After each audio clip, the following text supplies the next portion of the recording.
साथियों, मैं Balkrishna Bablani NDB government college Nohar से बीकॉम पार्ट सेकंड के विद्यार्थियों का स्वागत करता हूं।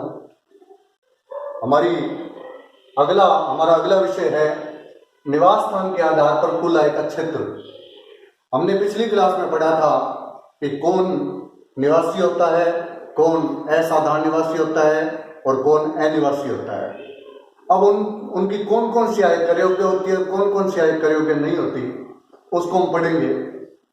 इसमें हमारा पहला पॉइंट है, अगर करदाता ने कोई आय भारत में कमाई है और भारत में ही प्राप्त की है, भारत में उपार्जित और भारत में ही प्राप्त या उपार्जित और प्राप्त समझी गई आय, तो ऐसी आय तीनों व्यक्तियों के लिए करयोग्य है। ऐसी आय निवासी के लिए भी करयोग्य है, असाधारण निवासी के लिए भी करयोग्य है और अनिवासी के लिए भी करयोग्य है।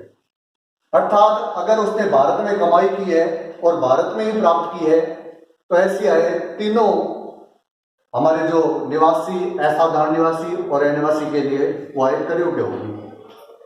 नंबर 2, भारत में उपार्जित परंतु विदेश में प्राप्त। उस व्यक्ति ने भारत में तो कमाई परंतु वो इनकम उसने विदेश में प्राप्त की है, तो ऐसी आय भी निवासी के लिए करयोग्य होगी, असाधारण निवासी के लिए भी करयोग्य होगी और अनिवासी के लिए भी करयोग्य होगी।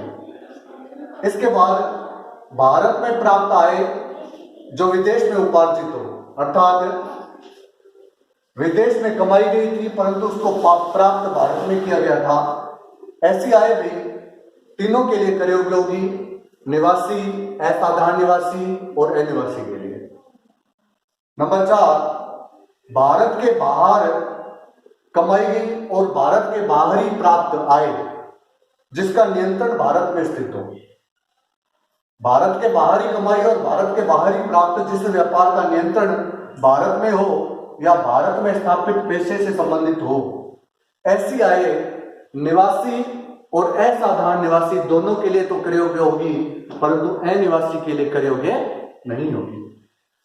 इसी प्रकार नंबर 5, भारत के बाहर ही कमाई गई और भारत के बाहर ही प्राप्त की गई ऐसी आय जिसका नियंत्रण भारत में स्थित नहीं है।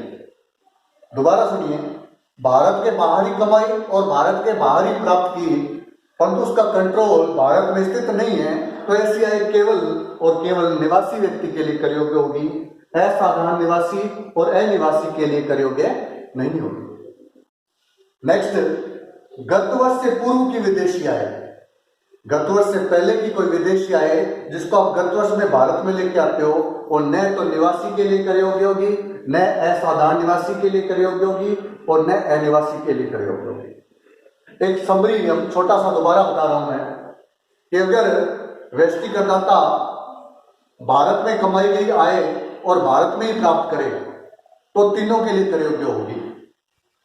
नंबर 2, भारत में कमाए परंतु विदेश में प्राप्त हो, वो भी तीनों के लिए करयोग्य होगी। नंबर 3, विदेश में कमाए और भारत में प्राप्त करे, वो भी तीनों के लिए करयोग्य होगी। नंबर 4, भारत के बाहर कमाए और भारत के बाहर ही प्राप्त हो परंतु उसका कंट्रोल भारत में स्थित हो, तो निवासी के लिए और असाधारण निवासी के लिए तो करयोग्य होगी परंतु अनिवासी के लिए करयोग्य नहीं होगी।